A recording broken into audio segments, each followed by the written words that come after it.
ଫକୀରମୋହନ ସେନାପତି ଏମାନେ ସବୁ ମିଳିକିରି ଏମିତି ବହି ଲେଖିଲେ ପୃଥିବୀରେ ଏମିତି ବହି ନାହିଁ। ତାପରେ ଆମର ଓଡ଼ିଶା ଗୋଟେ ଗଠନ ହେଲା, ଓଡ଼ିଶାର ଗୋଟେ ସୁନ୍ଦର ଗୋଟେ ରାଜ୍ୟ ଗଠନ ହେଲା।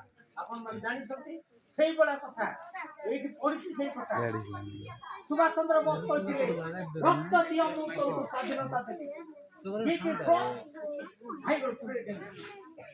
ସେଇ କଥା ହଉଛି ସମସ୍ତେ ଜାଗ୍ରତ କରିବାର ସମୟ ହେଲା।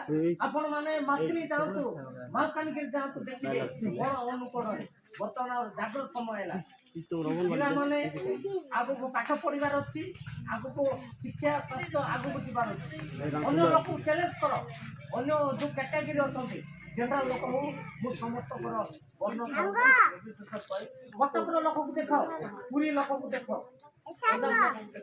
ରାଜସ୍ଥାନ ଲୋକ ସେଇଭଳିଆ ଆମେ ଆଗକୁ ଯିବାକୁ ଶୈଳୀ ହବ ନାହିଁ। ଶୈଳା ମାନେ ଗଲା, ଶୈଳୀ ଗଲା। ସିଏ ହଉଛି କଣ?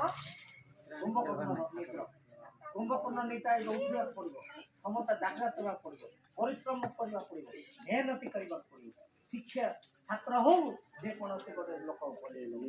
ଆମେ ଯଦି ସମସ୍ତେ ନିଜ ନିଜ କର୍ତ୍ତବ୍ୟକୁ ନିଜ ନିଜର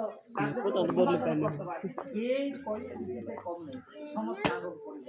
ଏଇ ମାଟି ଆଜି ଦେଖ ଭାରତ ମାତା ଜାତୀୟ ଧ୍ୱଜା ଆମ ତାକୁ ଆମେ ଆଜି ମହତ୍ଵ ଦିନରେ ମହତ୍ଵ ଦିବସରେ ତାକୁ ଆମେ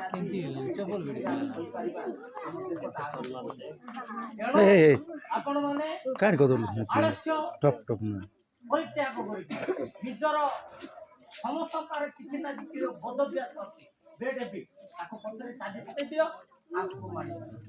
ଏବେ ଆପଣ ମାନେ ଦେଖୁଛନ୍ତି ଗାଁ ଗାଁରେ ଯୋଉ ଆମର ପ୍ରଧାନମନ୍ତ୍ରୀ ଆବାସ ଯୋଜନା, ବିଭିନ୍ନ ପ୍ରକାର ଲୋକ ବି ଅଛନ୍ତି, ଏମପି ମଧ୍ୟ ଅଛନ୍ତି। ଜଣେ ଗୋଟେ ଆହାର ଗୋଟେ ମାନେ ଗୋଟେ ହୋଳି ମଧ୍ୟ ଖାଇବାକୁ ପାଉନାହାନ୍ତି।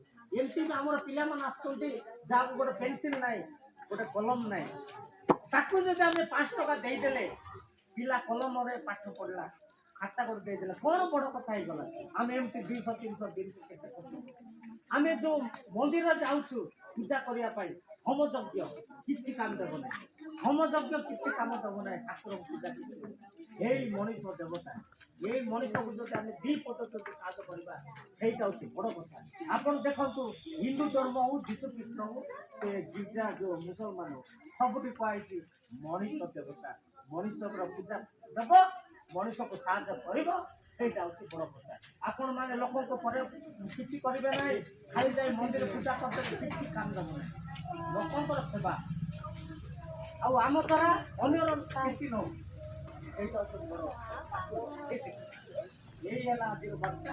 ଆମେ ଆଗକୁ ବଢିବା, ଆମ ଭିତରେ ଏକତା, ଆମ ଭିତରେ ଏକତ୍ରୀକରଣ ନା ଆମ ଭିତରେ ଜାତି ଅଛି, ନା ଆମ ଭିତରେ ଧର୍ମ ଅଛି। ସମସ୍ତେ ମିଳିମିଶି ଏ ଆମ ଗାଁକୁ ଉନ୍ନତି କରିବା।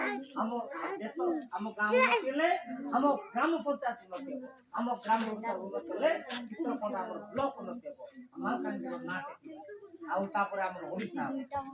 ଆଉ ଏଇ ବାର୍ତ୍ତା ନେଇକି ଆମ ଆଗକୁ ବଢିବା ଏବଂ ସୁଦୃଢ ରକ୍ତ ମନରେ ସମସ୍ତ ରକ୍ତ ଅଛି କି ନାହିଁ ଅଛି, ସେଇ ରକ୍ତ ମନକୁ ନେଇକିରି ଆମେ ଆଗକୁ ବଢିବା।